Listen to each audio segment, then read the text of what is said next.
ఆ సంతోషాన్ని బాల పొందితే అది యజమానికి అన్ని విధాలుగానూ కూడా ఉన్నతికి కారణమవుతుంది. అది చేసిన వాళ్లే కాదు, చూసిన వాళ్ళకి 4వ వంతు వస్తుంది. ఉదాహరణకి 10 రోజులు సువాసిని పూజ బాల పూజ చూశారనుకోండి, ప్రతిరోజు 4వ వంతు ఫలితాన్ని మూట కట్టుకుంటారు. అందున సశాస్త్రీయంగా సంకల్పంతో పూజ, ఆ కల్పం ప్రకారం చెయ్యడం కొంచెం అరుదుగా ఉంటుంది. బాలపూజ చేసేటప్పుడు 108 నామాలు చెప్పకూడదు, 116 నామాలు చెప్పకూడదు, 28 నామాలు మాత్రమే చెప్పాలి. ఒక్క కుమారి పూజకే 28 నామాలు. ఈ 28 నామాలలో కూడా ఏది వర్ణన చేస్తారు అంటే పిల్ల యొక్క ఉల్లాసాన్ని, పిల్ల యొక్క సంతోషాన్ని, పిల్ల యొక్క ఆనందాన్ని వర్ణిస్తారు. మీరు రేపు కుమారి పూజ చేసేటప్పుడు ఆ 28 నామాలు వినండి, ఎంత అద్భుతంగా ఉంటాయో. ఆ సువాసిని నామాలు చెప్పేటప్పుడు అసలు ఇంత వైభవోపేతంగా ఉంటుందా అని తెల్లపోతారు, అంత అద్భుతంగా ఉంటుంది. ఆ పిల్లకి షోడశోపచారాలతో పూజ చేసి ఆ పిల్ల మురిసిపోయేటట్టుగా పట్టుబట్టలిచ్చి చక్కగా చేతికి సంతోషపడేటటువంటి మధుర పదార్థాలు ఇచ్చి ఊయల ఊపి సంతోషపెట్టి పంపిస్తారు. పూజ పరమసాత్వికమైనటువంటి పూజ. 4 వర్ణముల వారి పిల్లలకి చేయవచ్చు కుమారి పూజ. కానీ అలా చేసేటప్పుడు పాటించవలసినటువంటి విధి విధానాల్ని మాత్రం జాగ్రత్తగా తెలుసుకుని పాటించాలి.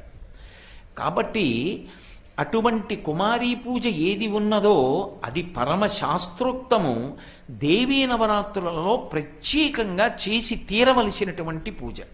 అందుకే రేపు సాయంకాలం ముందు కుమారీ పూజతో మొదలవుతుంది. అమ్మవారి ముందు కలశస్థాపన చెయ్యగానే కుమారీ పూజతో ప్రారంభం చేస్తే, బాలపూజతో ప్రారంభం చేస్తే పరమ ప్రసన్నురాలవుతుంది అమ్మవారు. ఎంత సంతోషాన్ని పొందుతుందో. ఆవిడే బాలగా ఉంటుంది. నా మాట మీరు నమ్మండి, నేను మీతో ఒక యథార్థం చెప్తాను. అమ్మవారు పరమప్రసన్నురాలైతే బాలారూపంలోనే వస్తుంది, బాలరూపంలో తిరుగుతుంది. ఇప్పటికీ నేను చెప్పడం కాదు, శంకరాచార్యుల వారు చెప్పారు. భ్రమరాంబ దేవాలయంలో శ్రీశైలంలో బాలరూపంలో తిరుగుతుంది. ఎవరి పట్ల ప్రసన్నురాలైందో ఆయన దేవాలయానికి వెళ్ళినప్పుడు ఎక్కడి నుంచో వస్తుంది బాలరూపంలో. చేయి పట్టుకు లాగి, నాకు ఆ పండు పెట్టవా, నాకు కొద్దిగా పువ్వులు ఇవ్వా, నాకు కొంచెం గాజులు ఇస్తావా అని అడుగుతుంది. బాలరూపంలో భ్రమరాంబ ఎప్పుడూ తిరుగుతూ ఉంటుంది. నేను చెప్పడం కాదు, శ్రీశైల దేవస్థానానికి చాలా కాలం ఆ శ్రీశైల ప్రభా పత్రికకి సంపాదకత్వం వహించారు. మొన్న కూడా నేను శ్రీశైలంలో కళ్యాణానికి వ్యాఖ్యానం చేయడానికి వెడితే వచ్చారు ఆయన, చక్రవర్తి గారని. వారు భ్రమరాంబ దేవాలయ సమీపంలో నివాసం చేస్తుండేవారు అధికార పదవిలో ఉన్నప్పుడు. రాత్రి బాగా చీకటిగా ఉన్నప్పుడు ఏదో జల్లు పడుతోంది, బట్టలు తీద్దామని చెప్పి బయటికి వెడితే భ్రమరాంబ దేవాలయం దగ్గర అమ్మవారు తన యొక్క చెలికెత్తెలతో కలిసి నడుస్తున్న గజ్జెల చప్పుళ్ళు ఆయన ఎన్నో మాటలు విన్నారు. ఆయనే ఆ మల్లెల తీర్థం దగ్గర చెట్లు ఎగిరి వెడుతుండగా కూడా చూసింది ఆయనే. ఆయన అదృష్టం.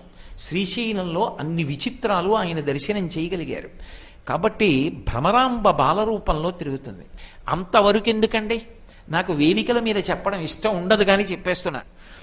మన దగ్గరే ఉత్సవం జరుగుతున్నప్పుడు ఏమైందో తెలుసా? ఒకనకొకప్పుడు ఒక పిల్ల ఇంట్లో నిద్ర లేచి నన్ను అయ్యప్ప స్వామి గుడికి తీసుకెళ్లి పూజ చేయిస్తావా చేయించవా అని ఏడుపు మొదలెట్టింది.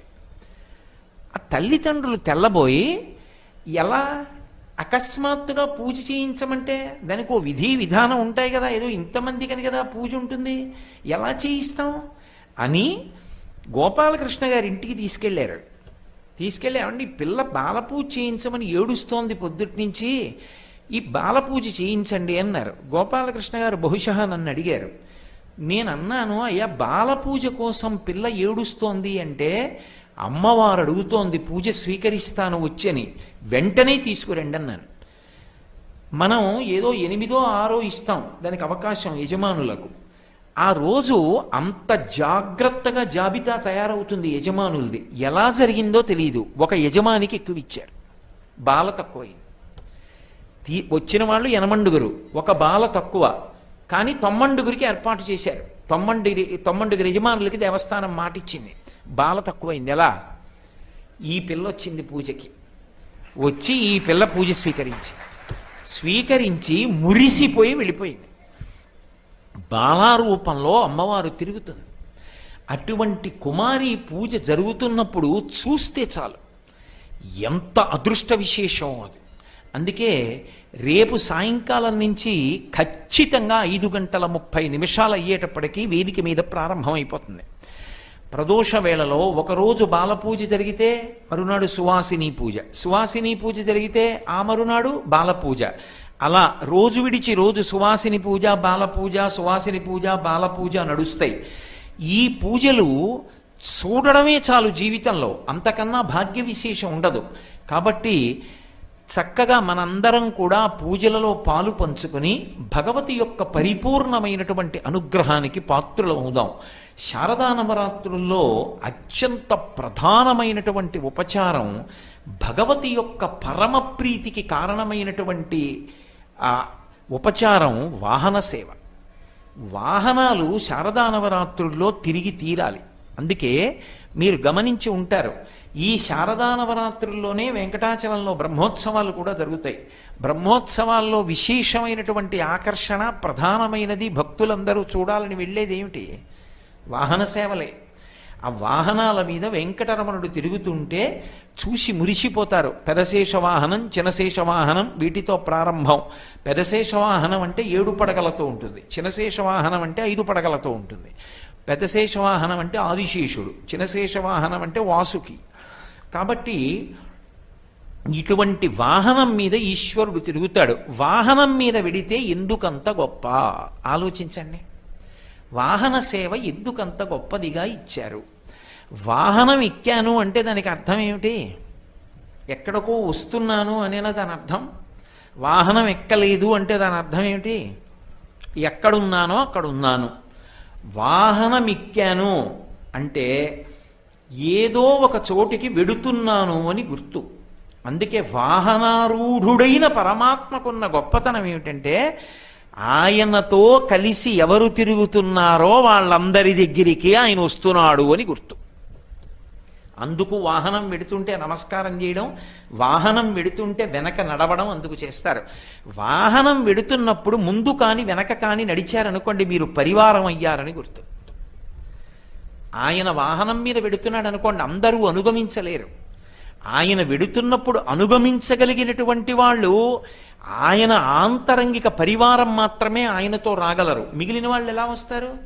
తన వెంటన్ సిరిలచ్చి వెంటనవరోధవ్రాతముం దాని వెనుక పక్షీంద్రుడు ధను కౌమోదికి శంఖచక్ర నికాయంబును ధజనీకాంతుడు నారదుండు తా వచ్చి రొయ్యన వైకుంఠపురంబునన్ కలుగువారాబాల గోపాలమున్ అంటారు. మనం వాహనం ఎక్కామనుకోండి, ఆ వాహనమునకు జీవం ఉంటుంది అని చెప్పడం కష్టం అన్ని వేళలా. పూర్వం అంటే గుర్రాల మీద, ఎద్దుబళ్ల మీద వెళ్ళేవారు. ఇప్పుడు మనం వాడుతున్నటువంటి వాహనాలు అటువంటి 4 కాళ్ళు కలిగినటువంటి వాహనాలు మనం వాడటలేదు. నిర్జీవమైనటువంటి లోహములతో తయారైనటువంటి వాహనాలు మనం వాడుతున్నాం. కానీ మీరు ఎప్పుడూ కూడా ఒకటి గుర్తు పెట్టుకోవాలి, వాహనానికి అంత ప్రఖ్యాతి ఎందుకు వచ్చింది అంటే వాహనము భగవంతుని యొక్క పరమ ఆంతరంగిక పరివారంలోకి వెడుతుంది. ఈశ్వరుడు ఒక్కడూ ఉండనివ్వండి, ఈశ్వరుడు బయలుదేరనివ్వండి, ఈశ్వర వాహనం ఈశ్వరుడి పక్కనే ఉంటుంది. అవిభాజ్యము, విడిచిపెట్టి వెళ్ళదు, ఆయనతోటే ఉంటుంది. నాకు ఒక మోటార్ సైకిల్ ఉందనుకోండి, ఎవరైనా నా స్నేహితుడు వచ్చి కోటేశ్వరారు ఒక్కసారి ఇవాళ మీ మోటార్ సైకిల్ ఇస్తారా అంటే నేను ఇవ్వచ్చు. కానీ భగవంతుని యొక్క వాహనాలు అలా ఇతరుల్ని మొయ్యవు, భగవంతుడినే మోస్తాయి, ఆయనతోనే ఉంటాయి. అవి ఆంతరంగిక పరివారం. ఆయన పరివారం పక్కన నిలబడిన ఆయన వాహనం మీద వెడుతుండగా వాహనాన్ని కూడా మనం పట్టుకున్నాం అనుకోండి, ఆయన పరమప్రీతి చెందుతాడు. అంటే మీ దగ్గరికి వస్తున్నాడని గుర్తది. అందుకే వాహనం వెడుతుంటే ఇంటి దగ్గర కూర్చుంటానండి అన్నాడు అనుకోండి, ఇంక ఎవరు అభ్యున్నతి కల్పించగలరు? వాహనం వెడుతోంది అంటే వాహనం ముందు వాహనం వెనక నడవాలి. అందున కొన్ని మైళ్ళ దూరం తిరిగిందనుకోండి, ఏమో నడవలేకపోయామండి అంటే అర్థం ఉంది. కొద్ది దూరం వాహనం తిరిగినా మేము తిరగలేమండి అంటే, అందున దేవాలయానికి ప్రదక్షిణంగా వెడుతున్నప్పుడు ఆయనతో కలిసి ప్రదక్షిణంగా వెళ్ళడం అంటే సంభవమైన విషయమా? మీరు గమనించండి, భగవంతుని యొక్క ఏ వాహనమైనా కూడా భగవంతునితో అంత చొరవతో ఉంటుంది. ఏదో దూరంగా ఉండి భయపడుతూ ఇలా చెయ్యి అడ్డు పెట్టుకొని మాట్లాడుతుందని మీరు అనుకోకూడదు. పరమ చొరవతో ఉంటుంది. వాహనానికి ఎంత చొరవ ఉంటుందో త్యాగరాజస్వామి వారు ఓ కీర్తనలో చూపించారు. నాకు ఆ కీర్తనలు సరిగా జ్ఞాపకం ఉండవు, కానీ అందులో ఓ కీర్తనలో ఆయన నగుమోము కనలేని నాదుజాలి తెలిసి, నగుమోము అంటే నవ్వుతున్నటువంటి నీ ముఖాన్ని చూడాలని ఓ రఘువీరా నాకెప్పటి నుంచో కోరిక. నువ్వు వచ్చి నన్ను అనుగ్రహించాలి, నాకు కనపడాలి. ఎక్కడున్నాడు రామచంద్ర ప్రభువు? విష్ణు స్వరూపుడై వైకుంఠంలో ఉంటాడు. నువ్వు వచ్చి నన్ను అనుగ్రహించి నా ఎదురుగుండా కనపడాలి. నువ్వు రావడం అంటే దేని మీద వస్తావు? వాహనం ఎక్కొస్తావు. ఇప్పుడు నువ్వు శ్రీవైకుంఠంలో ఉంటే ఏ వాహనం మీద రావాలి? గరుత్మంతుడి మీద రావాలి. ఆయన ఒక అద్భుతమైన మాట అన్నారు త్యాగరాజస్వామి. అది అనుభవించడం అంటే లోపల అసలు తత్వం తెలిసి అనుభవించిన వాడు తప్ప అటువంటి కీర్తనలు చేసే అధికారాన్ని పొందలేడు. వాళ్ళందరూ సద్గురువులు అయ్యారంటే మహానుభావులు భగవంతుని యొక్క తత్వానికి అంత దగ్గరగా నిలబడగలిగారు. ఆయన ఒక మాట అన్నారు, ఖగరాజు నీ ఆనతి విని వేవేగను చనలేదో. ఖగరాజు అంటే గరుత్మంతుడు. నువ్వు గరుత్మంతుణ్ణి ఇలా పిలిస్తే పరిగెత్తుకొస్తాడు. పరిగెత్తుకొచ్చి పద అక్కడికి అంటే ఆయనకి వైకుంఠం నుంచి భూమండలానికి రావడానికి అబ్బా ఇప్పుడు అంత దూరం ప్రయాణం అండి అనడు. ఆయన ఎక్కడికైనా తీసుకుని వెళ్ళిపోతాడు. భగవంతుణ్ణి వహించి తీసుకెళ్ళడం అంటే అంత సంతోషం ఆయనకి. ఆతతపక్షమారుత వ్రయకంపిత ఘూర్ణితాచల వ్రాత మహర్ణవుండు అంటారు భారతంలో. ఆ రెక్కలు అల్లారుస్తుంటే వేదనాదం వస్తుంటుంది. అటువంటి గరుత్మంతుని మూపు మీద కూర్చుని వస్తాడు. అటువంటి వాడివి నువ్వు వెంటనే వచ్చి నాకు కనపడగలవు కదా, మరి ఎందుకు రావట్లేదు? ఒకవేళ గగనానికి ఇలకును బహుదూరం బనినాడో, తప్పు చెప్పట్లే కదమ్మా, నేను కీర్తన కరెక్టేనా? గగనానికి ఆ వైకుంఠానికి ఇలకు భూమికి బహుదూరం బనినాడో. అబ్బా చాలా దూరం కదండి, ఎక్కడ భూమి ఎక్కడ వైకుంఠం, ఇప్పుడే ఆయన ఏదో త్యాగరాజస్వామి వారి కీర్తన పాడారు కనపడమని ఎక్కడ పెడతామండి అని అన్నాడా? అలా అనడే. నీ దగ్గరికి వచ్చి అలా చెప్పేవాళ్ళు కారే నీ పరివారం. మరి నువ్వెందుకు రావట్లేదు? జగమేలే పరమాత్మ ఎవ్వరితో మొరలిడుదు. ఎవడైనా నా మాట వినకపోతే నీకు చెప్పుకుంటా, నువ్వే వినకపోతే నేను ఎవరికి చెప్పుకోను? కాబట్టి రావయ్యా. ఎంత ఆర్తి, ఎంత ప్రేమ, ఎంత స్వాతంత్ర్యం!